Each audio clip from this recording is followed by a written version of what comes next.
Ya, pemirsa, pemerintah Kota Kediri melalui Disbud Parpora menggelar FGD Road to Kongres Aksara Kawi sekaligus sosialisasi cukai ilegal melalui DBHJHT 2021.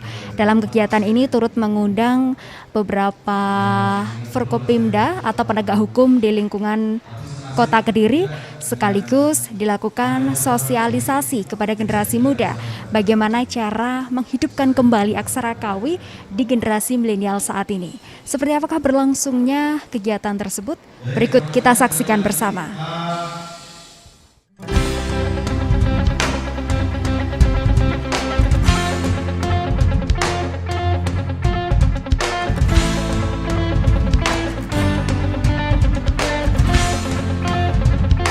Pemirsa, FGD Road to Kongres Aksara Kawi II Kota Kediri yang digelar oleh pemerintah Kota Kediri melalui Disbud Parpora ini masih berlangsung dengan para ahli di bidang pembacaan aksara kuno, sejarah, budayawan, desain, dan pemrograman komputer untuk berdiskusi dan seminar bersama.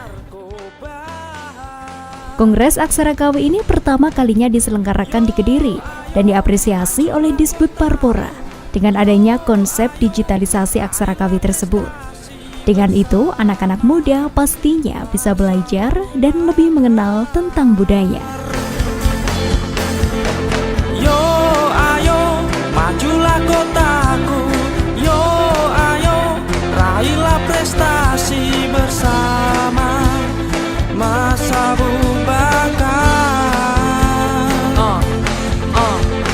Sosok inspiratif dan juga kreatif, kau ajarkan kami cara hidup positif. Jadi pesertanya ini dari para penggiat-penggiat budaya, kemudian dari ini ada yang datang dari Mas Dias itu dari penggiat budaya juga, terus dari Pandi itu yang ngurusin apa ya, domain untuk mengatur itu ya. Terus kemudian ini dari aktivis-aktivis budaya tentunya juga ikut hadir pada diskusi ini. Pada FGD ini pun turut menghadirkan narasumber salah satu budayawan Kediri, yakni Gus Barok yang membahas seputar babat Kadiri.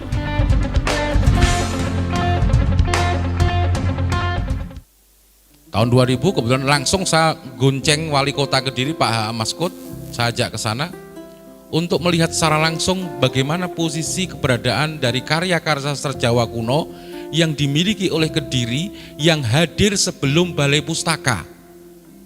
Balai Pustaka itu 1918. Bu Khandel Tan Kun Sui jauh sebelum daripada itu. Beliau orang Cina, ya, dia memiliki kawan-kawan yang sangat hebat antara lain Tan Tek Siu, Tan Jianbo, dan Kiai Fatah Tulungagung. Ada 400 karya sastra Jawa kuno yang ada di Bu Khandel Tan Kun Sui pada waktu itu di gudang bawah. Pak Maskut langsung telepon kepada Dinas PU untuk mengangkat itu. Dan saya minta di tahun berikutnya, tahun 2001, ada kongres kebudayaan yang dilakukan di Hotel Penataran. Dari situlah mulai Tan Kun Sui berkibar. Jadi kalau ada yang mengklaim bahwa saya adalah orang yang membuka Tan Kun Sui, maka perlu dipertanyakan. Dari 400 karya sastra Jawa kuno itu diantaranya adalah ada buku Serat Babat Kadiri. Sebelum saya mengupas Serat Babat Kadiri, ada cerita panjang tentang Serat Babat Kadiri. Saya sebut namanya Bu Siti Halimah. Bu Siti Halimah ini guru SMP Petra di Kediri yang mulai menerjemahkan Serat Babat Kadiri di tahun 1982. Ya. Bahkan terjemahan yang dia lakukan sudah selesai dan bukunya, kalau kemudian di kementerian itu menerbitkan buku di tahun-tahun hampir sama tahun 99 juga, ya. Itu adalah buku yang sebenarnya dipinjam dari Bu Halimah. Jadi oleh salah satu orang kepala dinas pendidikan di Kota Kediri yang dipinjam, bahkan buku asli Serat Babat Kadiri yang dimiliki Bu Halimah juga hilang. Ya. Jadi Serat Babat Kadiri juga di Buku Handel Tan Kun Sui kita tidak menemukan buku aslinya. Tidak. Ada Serat Wali Sono, Serat Babat Tuban itu ada. Tapi Serat Babat Kediri teks asli yang dimiliki oleh Buku Handel Tan Kun Sui hingga saat ini saya belum menemukan. Artinya pada posisi-posisi yang seperti ini maka perlu bergerak. Bergerak ini perlu bersama. Saya tidak memandang diri saya siapa karena background saya seorang jurnalis, bahwa di Babat Kediri atau dalam konteks bahwa di Buku Handel Tan Kun Sui ini rumit gitu ya. Jadi rumit. Saya harus berbicara jujur bahwa Buku Handel Tan Kun Sui ini 80% adalah haknya Tante Yuria. Buku itu 80% adalah hak miliknya Tante Yuria. Bahkan banyak buku yang hilang di tahun 82 ketika ada pembahasan tentang hari jadi Kabupaten Kediri di tahun 82 di Universitas Kadiri. Buku-buku itu buku-buku Indo itu hilang. Sampai sekarang belum ditemukan.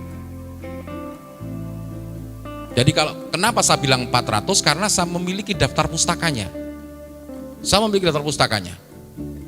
Bahkan beberapa buku yang tidak saya cari sempat di tahun 2000 sampai 2010 saya melakukan pencarian buku-buku Tan Kun Sui hingga ada beberapa dikoleksi di beberapa kawan-kawan. Sangat renyuh sebetulnya kalau ngomong tentang Kediri, ya. Kebesaran nama Kediri yang kita kenal sangat besar itu ternyata jejak-jejaknya tidak begitu luar biasa. Bahkan karena saking pegelnya saya ketika berkeliling ke Indonesia tahun 2000 sampai 2010, saya membuat namanya di rumah itu namanya Kediri Photograph Museum, yaitu adalah foto-foto Kediri yang kemudian menjadi salah satunya menjadi bahan daripada penelitian saya di tahun 2013 sampai 2019, akhirnya ditetapkan Brug over den Brantasti Kediri atau Jembatan Lama Kediri karya Stitze Westerban Murling ini sebagai cagar budaya. FGD ini menjadi suatu yang menarik bahwa sebetulnya PR kita tidak hanya di FGD saja, tetapi bahwa implementasi kebudayaan itu harus merata, bersifat universal. Kita nggak bisa ngomong secara parsial. Ketika ngomong kebudayaan secara parsial, maka kita akan tidak mendapatkan sesuatu yang kita harapkan. Karena satu dengan yang lain saling terkait. Dan ini perlu sinergitas antara pemerintah dan masyarakat menggerakkan kebudayaan untuk kemajuan kebudayaan. Kemajuan kebudayaan ini menjadi bagian penting yang tidak bisa dielakkan karena kalau kita mengingat di masa depan saat ini bagaimana seberapa persen kita melakukan survei, berapa persen terhadap siapa yang bisa mengambil bagian dari kebudayaan ini sangat minim sekali. Kalau tidak bergerak bersama maka tidak akan menemukan jalan itu. Jalan itu hanya bisa dilalui oleh orang-orang yang menghibahkan, mentasarufkan dirinya untuk kebudayaan.